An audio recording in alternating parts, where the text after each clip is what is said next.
मित्रों नमस्कार, मैं हूं पंडित कैलाश चंद्र जोशी।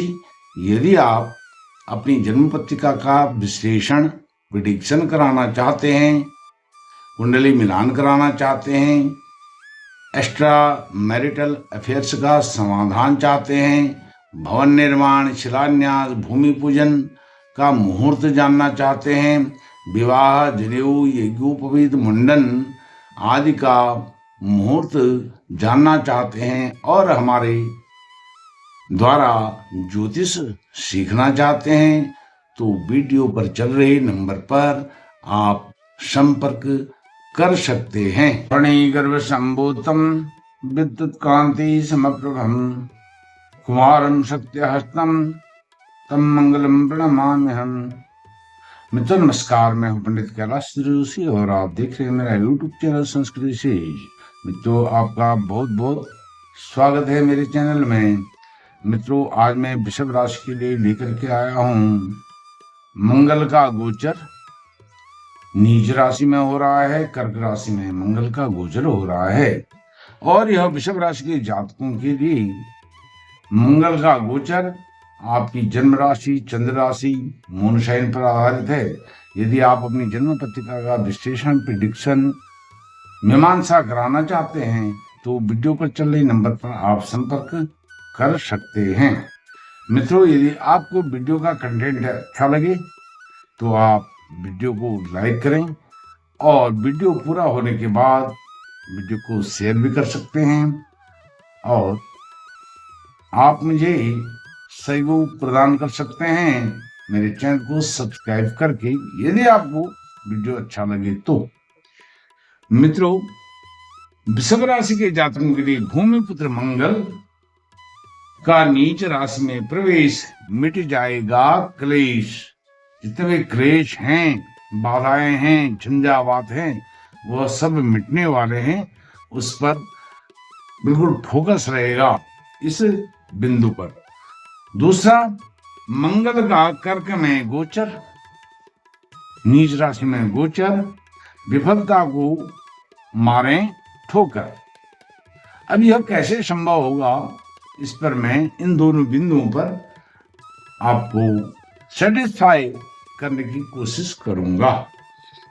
वृषभ राशि के लिए मंगल जो होते हैं वह शत्रु होते हैं आपकी राशि के लिए, क्योंकि आपकी राशि के स्वामी शुक्र हैं। मंगल और शुक्र एक दूसरे के एनिमीज हैं, मैलेफिक हैं।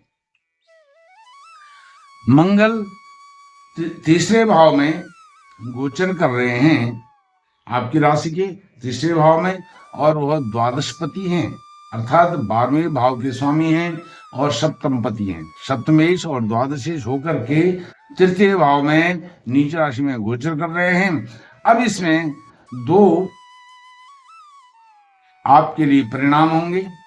द्वादशपति होकर के वह नीच राशि तृतीय भाव में आ रहे हैं तो विपरीत राजयोग आपको मिलेगा, क्योंकि तृतीय भाव आपका टूर टेबल का भाव है। यदि आप जर्नलिज्म का काम करते हैं और आपकी जॉब इस प्रकार से है, दौड़ भाग मूवेबल है, आप चलते फिरते मोबाइल की तरीके से आप मोबिलिटी जॉब करते हैं, तो आपके लिए यह समय बहुत अच्छा है। विपरीत राजयोग बन रहा है और यह जो मंगल हैं यह चर राशि के स्वामी हैं, द्वादश भाव के द्वादशपति होकर के, और सप्तम पति होकर के यह स्थिर भाव के भी, स्थिर राशि के भी स्वामी हैं। तो यह मिला जुला फल आपको देने वाले हैं। जहां द्वादश भाव का संबंध है, आपकी यात्राओं से संबंधित है, आपके इंटरव्यूज, आपके व्यापार से संबंधित यह भाव है, तो व्यापार में, यात्राओं में आपकी सफलता निश्चित है। टूर टेबल अच्छा होगा, लेकिन आवेश में कोई भी कार्य नहीं करना है, गुस्से में नहीं करना है और अधिक अग्रेसिव होकर के नहीं करना है, प्रोग्रेसिव होकर के आपने सारे काम करने हैं। अच्छा, मंगल का गोचर हो रहा है कर्क राशि में, नीच राशि में, और 92 डेज के लिए हो रहा है। 92 डेज यह 92 डेज में 20 अक्टूबर से इनका गोचर हुआ है कर्क राशि में, और गोचर रहेगा 21 जनवरी 2025 तक। तो 7 दिसंबर तक, 20 अक्टूबर से 7 दिसंबर तक यह मार्गी रहेंगे, सीधी गति से चलेंगे, और 7 दिसंबर से 21 जनवरी 2025 तक, 21 जनवरी 2025 तक यह फिर रहेंगे वक्री, रेट्रोग्रेड, उल्टी चाल चलेंगे। तो इसमें भी ये दो मिश्रित परिणाम देने वाले हैं। तो इसमें जो मार्गी रहेंगे 48 डेज के लिए, और बकरी रहेंगे, रेट्रोग्रेड रहेंगे 44 डेज के लिए। टोटल 92 डेज यह आपके तृतीय भाव में रहेंगे। तो अपने भाइयों से, पड़ोसियों से, अपने संपर्क में जो भी आपके रेडियस में आते हैं, आप जिनके रेडियस में आते हैं, उनसे संबंध बना करके रखें। छोटी मोटी बात पर गुस्सा ना होवें, आवेश में ना आए, नाराज ना होवें, और अपनी वाणी पर संयम बना करके रखें। टू टेबल के कारण, टेबलिंग के कारण, जड़ने के कारण आपको थकान हो सकता है। उस थकान में और अधिक संयम बरतने की आपको आवश्यकता है। टू टेबल के लोग, वृषभ राशि के, उनके लिए बहुत अच्छा यह समय रहने वाला है 92 डेज के लिए। अब मंगल की दृष्टि पर बात करता हूं, उसी से आपके सप्तम पति जो मंगल हैं उस पर भी बात हो जाएगी। तो मंगल की जो 3 दृष्टियां होती हैं, इन 3 दृष्टियों में पहली उनकी दृष्टि, चतुर्थ दृष्टि होती है, वह आपके 6ठे भाव पर पड़ रही है। तो 6ठे भाव ऋण, रोग, शत्रु का भाव है। यदि आपने ऋण लेना है, ऋण आप ले सकते हैं, उसमें कोई परेशानी नहीं है। ऋण देना नहीं है, किसी को पैसा उधार, धन उधार में नहीं देना है, या लीज पर नहीं देना है किसी भी प्रकार से। इस प्रकार की धन वापस आएगा ऐसी उम्मीद लेकर के, ऐसी आशा से आप किसी को धन ना दें। यदि आपने मदद करनी है, दे दिया तो दे दिया, उसके बारे में सोचना नहीं है, तो वो ठीक है। आपने समर्पित होकर के करना है, ठीक है, दान करना है, ठीक है, लेकिन आप लोन के रूप में किसी को धन ना दें, और लोन आप ले सकते हैं।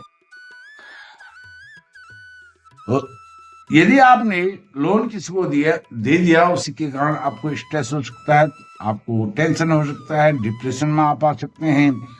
इस कारण आप लोन ना दें। और आपने लोन दे दिया, जो आपने मित्रवत व्यवहार करके जिसको लोन दिया है, मित्र समझ करके, वह शत्रु में बदल जाएगा उसका व्यवहार। इसलिए ऋण, रोग, शत्रु, यह 3 चीजें आपकी मिली हुई हैं, एक दूसरे से ज्वाइंट हैं। अब मंगल की जो सप्तम दृष्टि आपके भाग्य भाव पर, और वहां वह देख रहे हैं अपने उच्च के घर को, उच्च भाव मकर राशि को देख रहे हैं।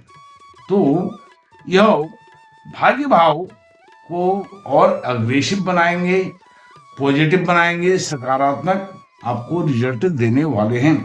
और यहाँ पर वो सकारात्मक रिजल्ट तब अधिक देंगे 7 दिसंबर के बाद, जब वह बकरी हो जाएंगे। इस कारण से, क्योंकि यह भूमि पुत्र हैं, मंगल भूमि पुत्र हैं। उनकी जो अष्टम दृष्टि है अपने दिग्बली भाव पर, अष्टम दृष्टि दिग्बली अर्थात यह जो भाव है दशम भाव, कार्य क्षेत्र, कैरियर का क्षेत्र, आपके कुछ कर गुजरने का जो भाव है, स्थान है, हाउस है, उस पर अष्टम दृष्टि है। अष्टम दृष्टि के कारण आपका कैरियर उज्जवल होने वाला है, क्योंकि मंगल जो हैं वह सेनाध्यक्ष हैं, सेनापति हैं। इस कारण से वह उनका दिग्बली भाव है, उस भाव को एनर्जी देने वाले हैं, ऊर्जा देने वाले हैं, प्रकाश देने वाले हैं, क्योंकि वह यहाँ पर चर राशि के स्वामी होकर के चर राशि में ही उनका गोचर हो रहा है। कर्क भी चर है, लेकिन वह चर राशि के स्वामी हैं और अग्नि तत्व के ग्रह हैं, प्लेनेट हैं, और वह जल तत्व की राशि में विचरण कर रहे हैं। अग्नि तत्व और जल तत्व जब मिल जाएंगे तो क्या होगा, बड़ा विस्फोट होगा। इस कारण से आपने किसी भी प्रकार से नाराज नहीं होना है, मनमुटाव नहीं करना है, गुस्सा नहीं होना है, अग्रेसिव नहीं होना है। आपने अग्रेशन की जगह पर प्रोग्रेसिव होना है, अग्रेसिव होने की जगह प्रोग्रेसिव होना है।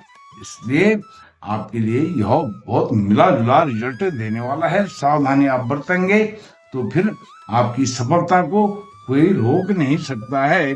इसीलिए लिखा है नीच राशि में प्रवेश मंगल का, भूमि पुत्र का नीच राशि में प्रवेश कट जाएगा क्लेश। बस आपने सावधानी बरतनी है, संयम बरतना है, कंसंट्रेशन रखना है, इस बात को याद रखना है। उपाय भी आपको बताने वाला हूं।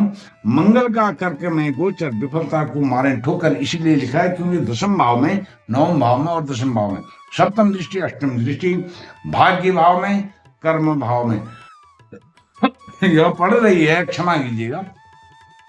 तो मंगल यहां पर आपको फिर, अब ये जो राशि है दशम राशि, यह भी चर है, चर राशि में विराजमान है, चर राशि के स्वामी होकर के चर राशि में विराजमान है, चर राशि से फिर वह चर राशि में उनकी चतुर्थी दृष्टि है, और उसके बाद फिर चर राशि में सप्तम दृष्टि है, और फिर एक दृष्टि स्थिर राशि कुंभ राशि में है। तो यहाँ पर स्थिरता देने वाला है, यह समय आपको रहने वाला है। 92 डेज में आप अपने जीवन को, लाइफ को, आपने गोल को ध्यान में रखते हुए उस गोल को अचीव करने के लिए स्थिरता आपके जीवन में यहाँ से उसकी शुरुआत होने वाली है। इन 90 डेज में, 92 डेज में 20 अक्टूबर से लेकर के 21 जनवरी 2025 के बीच में। अब आपको एक सटीक उपाय बताता हूं, क्योंकि आपके राशि के लिए शुक्र आपकी राशि के स्वामी हैं, आपके राशिपति हैं, और वह द्वादशपति हैं मंगल, और सप्तमेश हैं। सप्तमेश द्वादशेश किसी भी राशि के लिए वह शत्रु ही होते हैं। सप्तम भाव के स्वामी और द्वादश भाव के स्वामी शत्रुवती ही व्यवहार करते हैं। अब वह तृतीय भाव में है तो आप अष्टगंध का तिलक लगा करके हनुमान चालीसा का पाठ करें। रोज करें तो उत्तम है, रोज नहीं कर सकते हैं मंगलवार को आप अवश्य करें, शनिवार को आप अवश्य करें। शनिवार को करने का लाभ यह होगा क्योंकि शनि के भावों पर उनकी सप्तम और अष्टम दृष्टि है, इसलिए आपको भाग्य का साथ मिलेगा, कर्म का साथ मिलेगा, कार्य करने की आपको ऊर्जा मिलेगी शनिवार को करने से। और मंगलवार को करने से क्या होगा, आपके जो द्वादशपति हैं और सप्तम पति हैं, मंगल सप्तम और द्वादश भाव से संबंधित रिजल्ट आपको वह देने जा रहे हैं। मित्रों, इस वीडियो में इतना ही। मेरे चैनल को सब्सक्राइब करके मुझे सहयोग प्रदान कीजिए। बहुत बहुत धन्यवाद। नमस्कार।